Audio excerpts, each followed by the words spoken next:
Clara Murphy, widow of 12 years, cancer survivor, retired librarian who still alphabetized her spice rack, lived a quiet life. After Elijah died, she stayed in their two-story colonial in Millbrook because the memories felt like company. She lived alone with his cardigan still hanging on the bedroom door and the garden he had planted now flourishing under her careful hands. Her relationship with her only child had been growing distant for years, though she pretended not to notice. Their weekly calls became shorter and her daughter's tone tightened whenever Clara mentioned visiting. The excuses multiplied. Work commitments, house renovations, social obligations that somehow never included space for her. Last Christmas, they went to Barbados instead of coming home. "Work's been crazy," David explained, even while their Instagram showed beachfront cocktails and sunset cruises. Clara blamed herself. Maybe she was too needy, too sad, too much the grieving widow who couldn't move on. Still, she sent care packages, homemade cookies, hand-knit scarves, birthday checks that grew larger as her desperation for their attention deepened.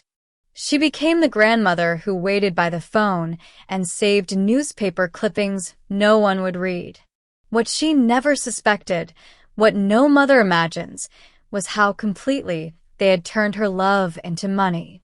The credit card she had guaranteed while they renovated their kitchen. The loans for their starter home that somehow grew into a 4-bedroom Tudor with a heated pool. The beach house down payment they secured while telling her they couldn't afford plane tickets to visit for her birthday. The rain felt different now, not a storm to be endured, but a reminder that even the hardest downpours eventually end. When the financial dominoes Clara had carefully arranged began to fall, when their carefully constructed lives started to crumble without her silent support, she discovered something surprising. Strength isn't measured by what a person endures, but by what they finally refuse to accept. That was how Clara learned to stop being a doormat and start being the storm. The cake took her 2 days to make. 3 layers of carrot cake with cream cheese frosting decorated with tiny marzipan carrots she had shaped with fingers that no longer bent easily.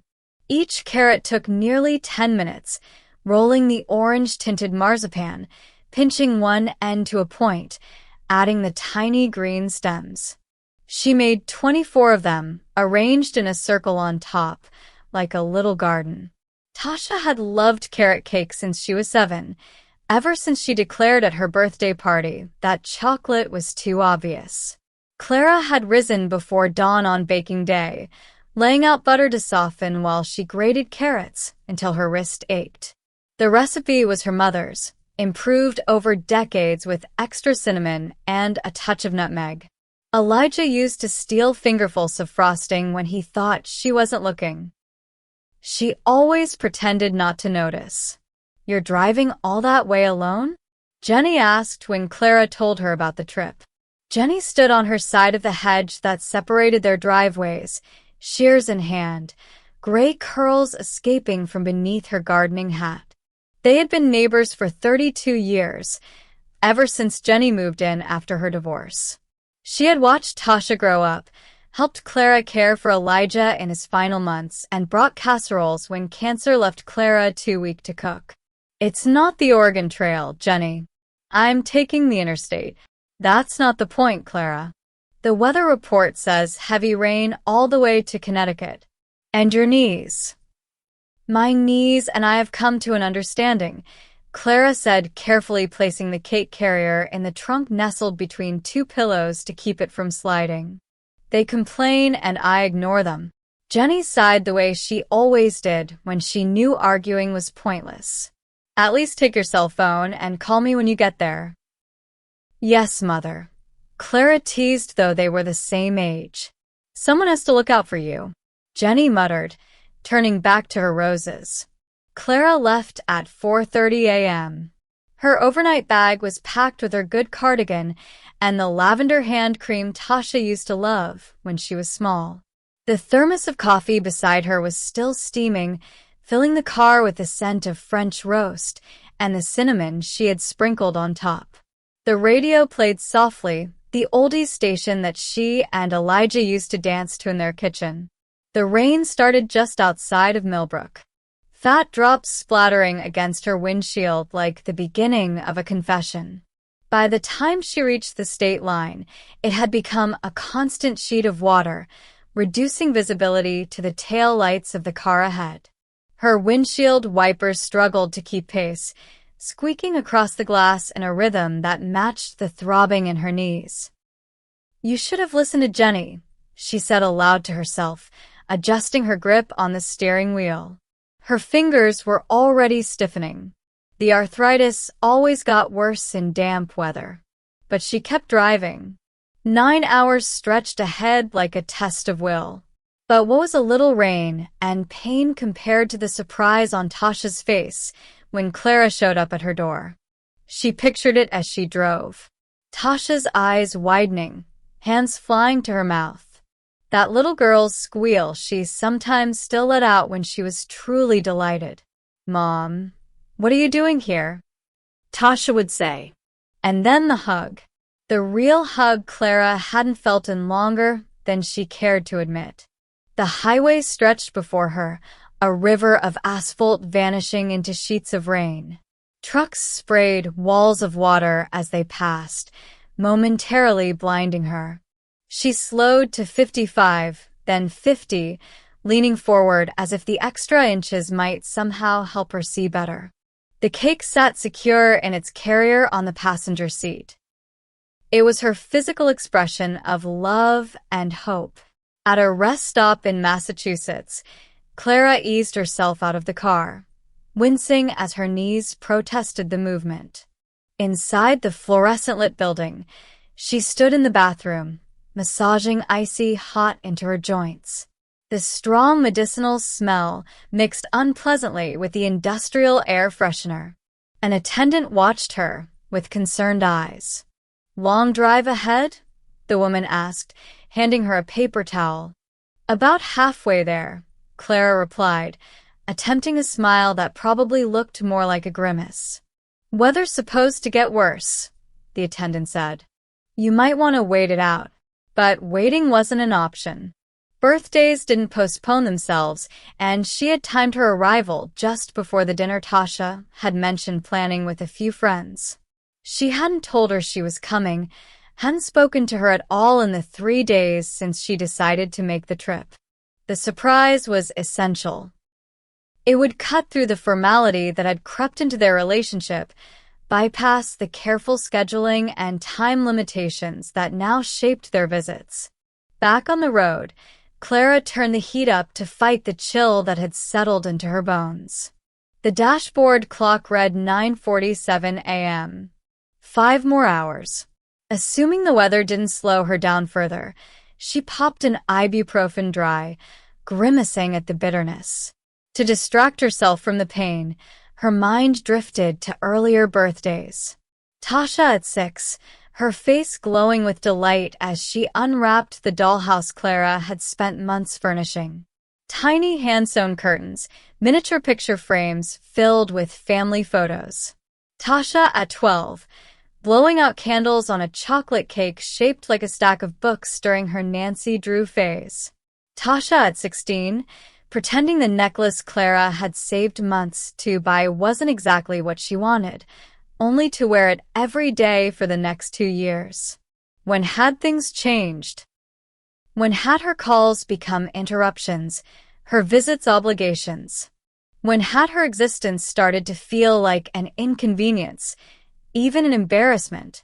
She couldn't pinpoint the exact moment. Maybe it was after Elijah died, when grief had made her needier than she had ever been. Or maybe it was when Tasha married David, whose family vacation home and country club membership made Clara's modest colonial seem quaint instead of cozy. Or perhaps when she got sick and the idea of needing care hovered over Tasha's carefully planned life. The rain grew heavier as she crossed into Connecticut, drumming on the roof like impatient fingers. A truck jackknifed ahead, forcing traffic to crawl around flashing emergency vehicles, their lights bouncing off the wet pavement. Her GPS recalculated, adding 45 minutes to her arrival time. By early afternoon, Clara's body was a symphony of complaints, lower back spasming, neck stiff, knees radiating pain despite the medication. But determination was its own kind of painkiller. She had driven through blizzards to get Tasha to dance recitals. She had navigated flooded roads to reach her college graduation. A little rain and arthritis wouldn't stop her now. The suburbs of Hartford appeared through the rain like a mirage. Familiar street names on exit signs offered comfort. She was nearly there. She checked her reflection in the rear-view mirror. Lipstick faded, hair flat on one side from leaning against the window. No matter. She'd freshen up before she presented herself. As she turned into Tasha's subdivision, the rain lightened briefly, as if giving her a moment of clarity. The houses stood proud and separate, each with manicured lawns despite the weather. Tasha's tutor, the largest on the cul-de-sac, glowed warmly in the dim afternoon. Through the front window, Clara saw movement, shadows passing back and forth. Birthday preparations, she assumed, for a party she hadn't been invited to attend. She parked across the street, not in the driveway. Part of the surprise. Carefully, she lifted the cake carrier, checked once more that the marzipan carrots were intact, and stepped out into the rain. The walk to the front door was only 20 feet, but by the time she reached it, her raincoat was soaked through, water trickling down her neck and into her sensible shoes. She didn't ring the bell. The door was unlocked, as it always was when they were expecting company. Birthday company, just not her. She stepped into the entryway, water pooling beneath her shoes. The house smelled of rosemary and garlic, something roasting that reminded her of the dinner parties Tasha and David hosted for their friends. Gatherings she hadn't been invited to in years. Their home was a testament to careful curation. The antique console table had cost more than her first car. The abstract paintings Tasha swore were valuable, even though they looked like something a child might make. The neatly arranged family photos, none of which included her. The marble floor in the foyer gleamed under recessed lighting, cool and pristine beneath her wet footprints. She hesitated, suddenly uncertain. Should she call out, announce herself? The cake felt heavier in her arms, the weight of expectation more burdensome than its 3 layers. Voices drifted from the kitchen, laughter rising between her daughter and her husband. Clara moved forward slowly, rehearsing her entrance. Surprise. No. Too cliché. Happy birthday, sweetheart. No, too sweet. Maybe just a quiet hello. She was about to step around the corner when she heard her name. Mom called again this morning, Tasha said, her voice carrying that sharp edge Clara had noticed lately. 3rd time this week, David said, sounding slightly bored. Clara froze. The cake box grew heavier in her arms. Same as always, Tasha said. To talk about nothing for an hour. To remind me she's alone. To make me feel guilty for living my own life. Clara's breath caught in her throat. She should have left then, turned around and walked away with her dignity, but her feet felt stuck to the floor, her body unable to obey the silent order to leave. At least she didn't invite herself for your birthday, David said. Remember last year? Tasha replied. She stayed for 5 days. Don't remind me, David said. Clara pictured them as they were, Tasha at the kitchen island chopping vegetables, David stirring something on the stove. Their peaceful home life felt like a performance instead of real warmth. God, I hope she crashes, Tasha said suddenly, and Clara's heart stopped. Then we wouldn't have to deal with her constant calls, David laughed. Or, at least get lost. Each word hit Clara like a physical blow. She stood still, rainwater dripping from her coat onto their polished hardwood floor. She mentioned something about maybe visiting soon. Tasha continued, I told her we were busy with work. Good, David said. The last thing we need is her showing up unannounced. Their laughter mixed together like poison and honey. The cake box trembled in Clara's hands. Her daughter, the same child she had nursed through chickenpox and taken to emergency rooms at midnight, whose school projects she had saved at 2 a.m., whose broken hearts she had mended with ice cream and patience. This daughter had just wished she were dead, and the man who had promised to respect their family had laughed. Clara didn't remember deciding to move. Her body simply took her into the kitchen. There they were, Tasha chopping vegetables, David stirring at the stove, just as she had imagined. Their faces froze when they saw her. Color drained from their cheeks. Their mouths opened in perfect circles of shock. Time seemed to stop. Clara saw the realization in their eyes, saw them thinking quickly, trying to figure out how much she had heard and how to fix the damage. She noticed Tasha's hand rise to her throat, a gesture Clara knew well. They both did it when words failed. Clara didn't speak. She didn't cry. She walked in silence to the counter, set the cake box down, turned around, and left the same way she had come. Mom, Tasha called behind her. Mom, wait. But Clara was already in the rain again, moving faster than her old knees should have allowed. Clara, please. David's voice followed.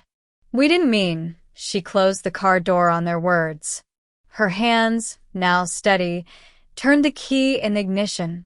It was strange how clearly everything seemed in the exact moment her heart broke. The windshield wipers pushed away the rain with steady rhythm. Left, right, truth, love, indifference. In the rearview mirror, she saw them standing in the driveway. Tasha had her arms wrapped around herself. David's hand rested on her shoulder. They looked small and far away, getting smaller with every turn of the wheels. Clara didn't look back again. Sometimes the hardest thing is driving away from what hurts us. The rain got heavier as she reached the highway, as if the sky was helping to hide her escape. Her clothes were cold and stuck to her skin, but she barely noticed. The real pain came from inside. The passenger seat, now empty, had once held the birthday cake. Now it held nothing but gray light and memories. Her phone buzzed inside her purse. Once, twice, then again and again. She didn't need to look. She knew it was Tasha trying to fix something that was already broken. Clara turned the phone to silent. Where could she go when her own child's home no longer felt like home? When the love she thought would always be there had turned into something small and painful. The road stretched ahead, a long path to nowhere she had planned to go. She drove without a destination until the gas light came on. Even heartbreak couldn't stop the need for gas. A small motel appeared through the rain. One of those old places with flickering signs and rooms that smelled like old smoke. The sign blinked vacancy. It felt like a message, offering her a place to hide. The room smelled like disinfectant and cigarettes. The flowered bedspread looked cheerful, but it wasn't. Clara sat on the edge of the bed in her wet clothes. She stared at the wall until her eyes lost focus. For the first time, she let herself feel the full weight of what had happened. It wasn't just one cruel comment. It was the result of many years of being slowly pushed aside, of hearing fake excuses, of a love that had quietly faded while she had still believed in it. Her daughter hadn't just rejected her visit. She had rejected her place in her life. Clara's phone buzzed 17 times that night. She didn't answer. The next morning, sunlight pushed through the thin motel curtains. Clara had slept in her clothes. She didn't care. Her phone had gone silent around 2 a.m. Its battery drained from so many notifications. In the bathroom mirror, she barely recognized herself. Her eyes looked hollow. The lines around her mouth were deeper. She took a shower, dressed again in yesterday's clothes, and checked her phone. 27 missed calls, 42 text messages. Tasha, Mom, please call us back. Tasha, you misunderstood. Tasha, we were just joking around. It wasn't about you, David. Clara, please let us explain. Tasha, Mom, please call me back. I'm worried about you. Where are you, Tasha? This isn't fair. You're scaring me. David, at least let us know you're safe. Tasha, if you don't call back, I'm going to have to call the police. That last message was a lie. Tasha wouldn't call the police. She wouldn't risk telling them why her elderly mother had run away. Heartbroken and alone, she turned the phone face down and thought about her options. She could go home and pretend none of it had happened. She could confront them and demand an apology. Or she could do something completely different. This wasn't the first disappointment. There had been smaller betrayals she had ignored. The Christmas they had called saying David had the flu only to post Instagram pictures from a Vermont ski resort. The weekend visit when her toiletries were removed from the guest bathroom and placed in a closet before their friends arrived. The graduation gift she had sent to David's niece, which was followed by a thank you card addressed to Mr. and Mrs. Richards, as if from strangers. Moments she had dismissed as oversights now formed a pattern she couldn't ignore. Instead of driving home or back to Tasha's house, she typed a new address into her GPS, a residence in White Plains.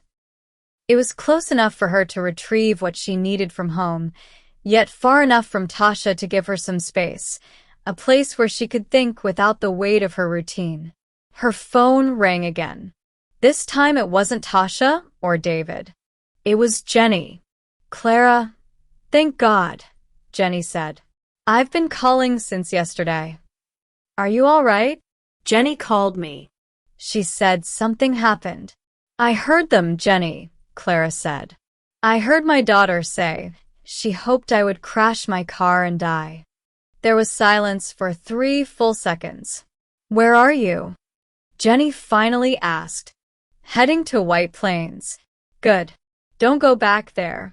Come home when you're ready. I've still got that bottle of Glenfiddich Elijah gave me before he died. I think it's time we opened it. For the first time since walking into Tasha's kitchen, Clara felt the smallest smile tug at her mouth. Not happiness, it was far too soon for that, but the quiet recognition of a truth she had overlooked. She might have lost a daughter, but she wasn't alone. I'll be home in a few days, she said. Keep the scotch cold. That's not how you drink scotch, you heathen, Jenny replied. The normal tone of their banter felt like the first solid ground she'd touched in 24 hours. Clara hung up and continued driving. The highway stretched out in front of her like a question she wasn't ready to answer. The rain had washed everything clean. The world looked refreshed in a way she couldn't yet feel. But somewhere between the hurt and the horizon, a small deter me. Days at the White Plains residence gave her something she hadn't experienced in years. Solitude without loneliness. No phone calls to return. No smiles to force. No need to pretend. She bought new clothes at a nearby mall, practical things, nothing like the floral dresses Tasha always suggested would brighten her look. She silenced her phone except for calls from Jenny, who gave her updates about her house and her cat. You know they came here, right? Jenny said during one of their nightly calls. Tasha and David, knocking on your door then mine when they realized you weren't home. What did you tell them? That you were safe and would contact them when you were ready. David tried that charm thing he does. I'm old, not stupid, Jenny said. On the 4th morning away, Clara called her bank. "I'd like information about accounts where I'm listed as guarantor," she said after verifying her identity. "Do you mean joint accounts, Mrs. Murphy?" the representative asked. No. "Accounts where I've provided financial backing. Credit cards, loans, anything where my assets are being used as security." What followed was more painful than hearing Tasha wish her dead for credit cards with limits totaling $75,000, all guaranteed by her. A personal loan for $30,000 taken out 2 years ago. A home equity guarantee on Tasha and David's house. "And when were these arrangements made?" she asked, her voice steady, even though her hands were shaking. The oldest credit account had been opened 8 years ago. The most recent 6 months ago, when Tasha had called her crying about David's business struggles. When Clara had offered to send money and Tasha had refused, saying, "We don't need charity, Mom. Just some moral support." What she meant was that Clara's signature was more valuable than her sympathy. After the bank, Clara called Elijah's old investment advisor. "Mrs. Murphy, what a pleasure," he said. "It's been 5 years at least?" "I need a complete accounting of my assets," she said. "Everything Elijah left me. Everything I've earned or acquired since." He emailed the summary that afternoon. The colonial house in Millbrook now worth 3 times what they had paid, Elijah's life insurance, which she'd invested, her teacher's pension stock holdings, family heirlooms, including her mother's sapphire ring, and Elijah's grandfather's pocket watch collection. In total, just over $1.9 million, almost enough to buy the beachfront property in Rhode Island that Tasha and David had been saving for, while claiming they couldn't afford plane tickets to visit her at Christmas. The beach house. The final piece clicked into place when she called David's mother, Tracy. Clara had always kept a polite, though distant, relationship with her. "Clara, how lovely. Are you calling about the beach house? I know Tasha is so excited." Clara said, "The one they're closing on next month." Tracy spoke gladly. "The loan from David's father and me really helped make it happen, though I understand you're contributing as well?" Clara realized she was not, at least not knowingly, but she was beginning to understand just how much her financial stability meant to them. That evening, Clara sat on the hotel bed surrounded by printouts and notes. She was building a timeline of financial and emotional manipulation, so careful it could only have been deliberate.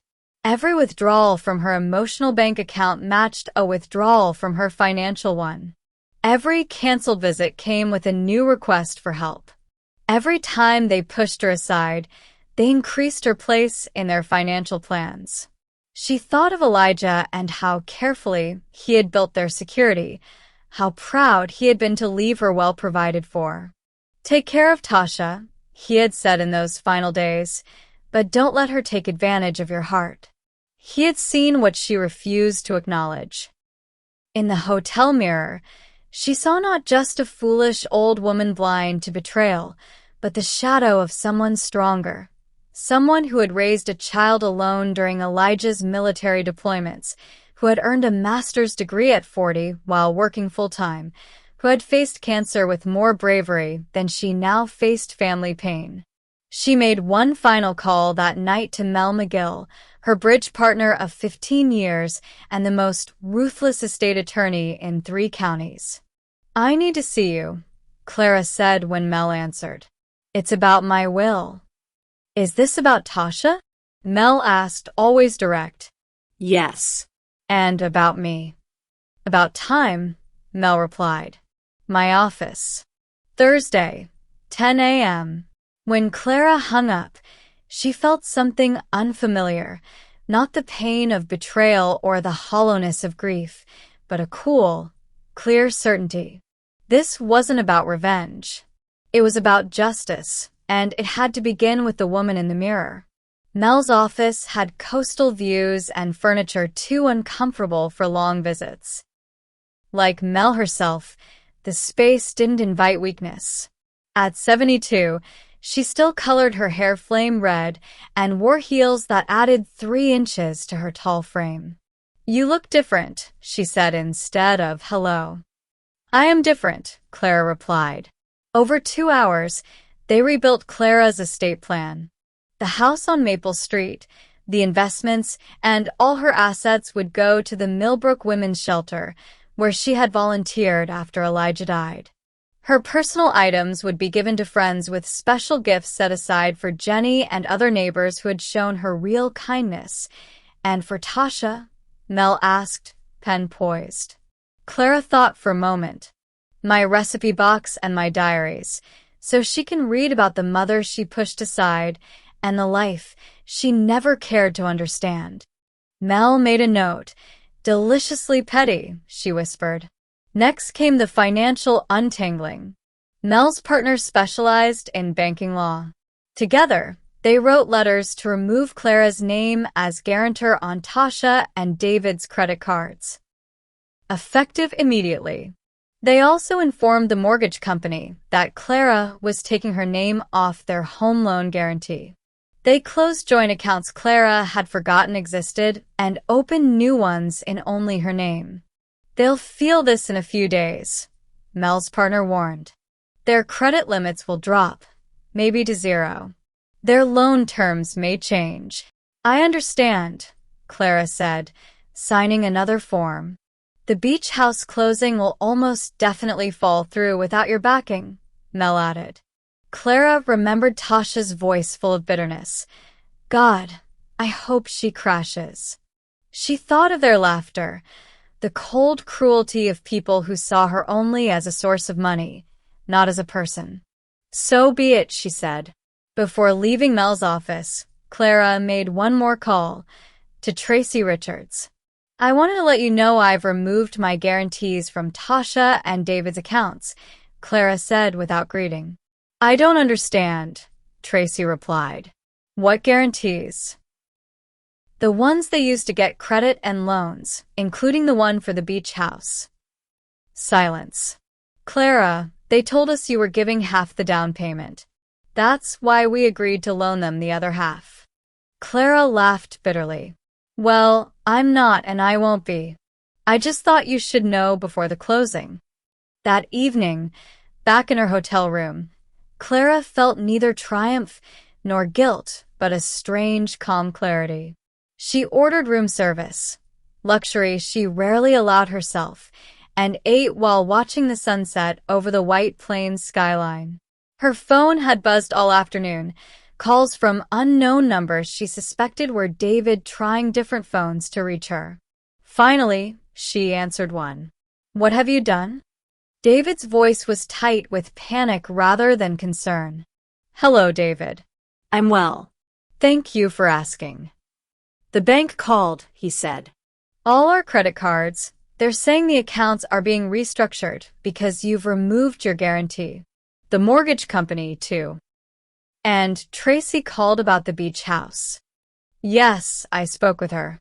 Interesting that you told your parents I was contributing to the down payment when we never discussed such a thing." "It was a misunderstanding," he said quickly. "Look, we need to talk about this. Whatever you think you heard that day, I know exactly what I heard. What I've learned since then makes it clear it wasn't a momentary lapse, but a pattern." "Clara, please." "No more, David. No more manipulations, no more guarantees. No more financing a life that excludes me except when my credit score is needed. Give Tasha a message from me," he begged. "The woman she hoped would crash has finally woken up," Clara said, and hung up, then blocked his number. She opened her laptop and booked a flight home for the following day. 9 hours of driving had brought her revelation. A 90-minute flight would carry her toward resolution. As she packed her new clothes into her old suitcase, she felt neither young nor old, neither victorious nor defeated, but something else entirely, free. Free of illusions about her daughter's love, free of financial entanglements that had bound her to people who wished her harm, free to rewrite the final chapters of her life without obligation to those who had relinquished any claim to her heart. Home felt different when she returned. The familiar rooms held the same furniture, the same photographs, the same view of the maple tree Elijah had planted when Tasha was born. But she moved through them as someone new, a woman who had finally recognized her own worth. Mr. Darcy, her cat, greeted her with his usual indifference, then spent the evening on her lap, as if to ensure she wouldn't disappear again. Jenny brought over the promised scotch and sat with her on the back porch as twilight settled over the garden. "They've been calling me daily," Clara said, swirling the amber liquid in her glass. "Tasha sounds less worried and more angry now." "The financial notifications must have started arriving," Jenny replied. Her eyebrows rose. "What exactly did you do?" "I told her everything. The changed will, the removed guarantees, the beach house revelation."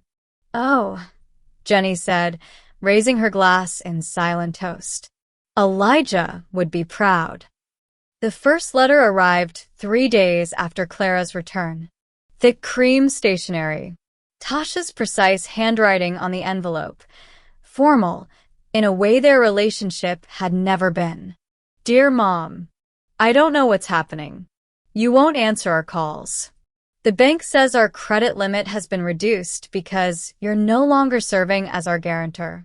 David's mother says you called her asking about that loan we took from them last year. Whatever you think you heard that day, you misunderstood. We were joking. It was just dark humor after a stressful week. You know how David and I talk sometimes. Please call us. We're worried about you. Love, Tasha." No apology, no acknowledgement, just gaslighting wrapped in concern, financial panic disguised as filial worry. Clara folded the letter carefully and placed it in the box where she kept Tasha's childhood drawings, adding this final piece of evidence to the archive of their relationship. That evening, David called from yet another new number. "The beach house closing is next Friday," he said without greeting. "The sellers won't extend again. We need the guarantee reinstated by Monday." "Hello, David. I'm afraid that won't be possible." "Clara, be reasonable. This is our dream home. We've been working toward this for years." "Interesting.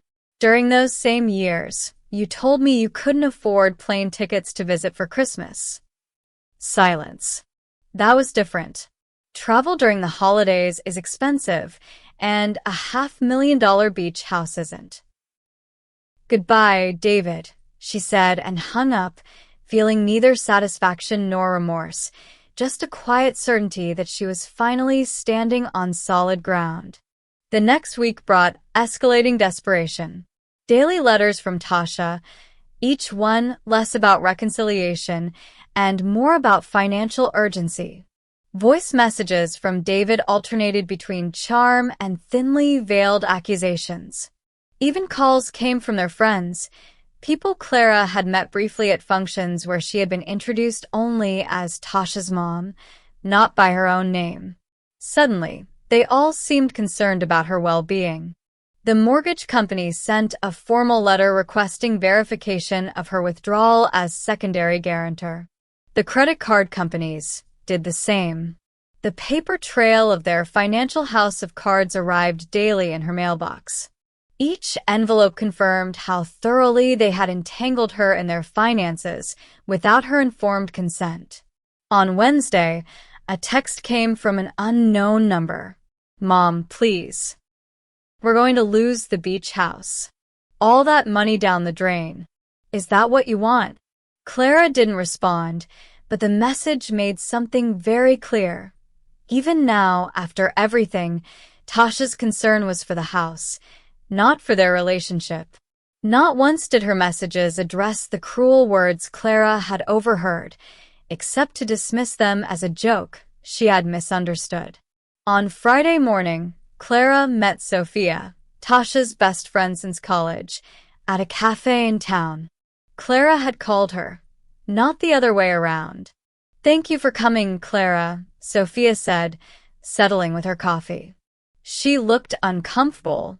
Tasha's worried sick about you, Sophia admitted. She says you misunderstood something, and now you're punishing her. Clara smiled gently. Did she tell you what I misunderstood? She said you overheard a private conversation and took it the wrong way. I heard my daughter hope I would crash my car and die, Clara said calmly. Tell me, Sophia, how should I have taken that? Sophia's eyes widened. She didn't say that. She couldn't have. She did, Clara said. And he laughed. Sophia went silent. Did she also tell you they've been using me as a credit guarantee for years? That they borrowed money from David's parents for a down payment on a beach house while telling me they couldn't afford to visit for Christmas? Sophia's silence was answer enough. I'm not meeting you to complain, Clara continued. I'm meeting you to give you this. She slid an envelope across the table. It's an invitation to my 79th birthday party next month. I'd like you to come. Tasha and David aren't invited.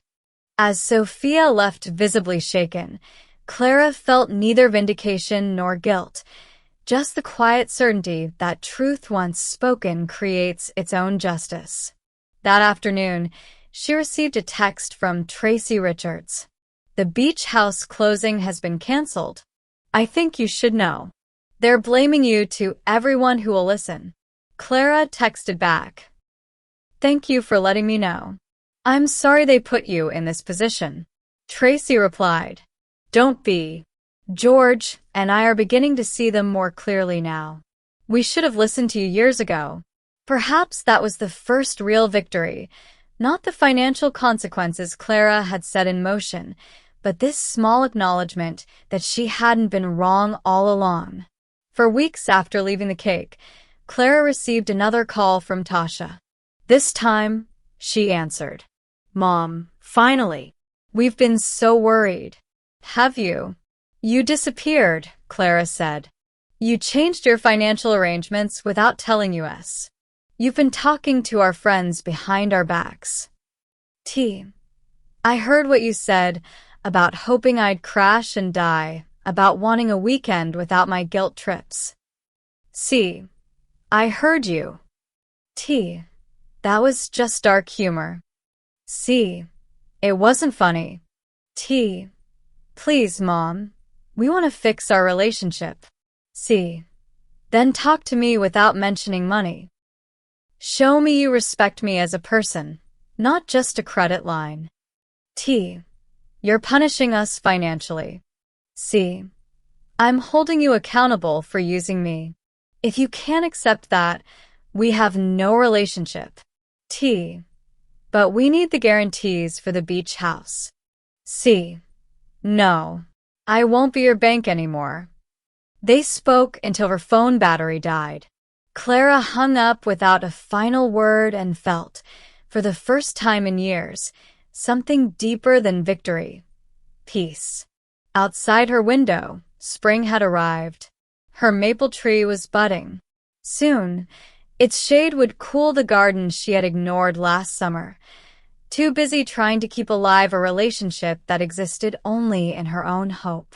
6 weeks after that rainy drive to Connecticut, Clara held her 79th birthday party in her Millbrook garden. It wasn't lavish, no country club, no hired caterers. Instead, it was filled with people who truly valued her.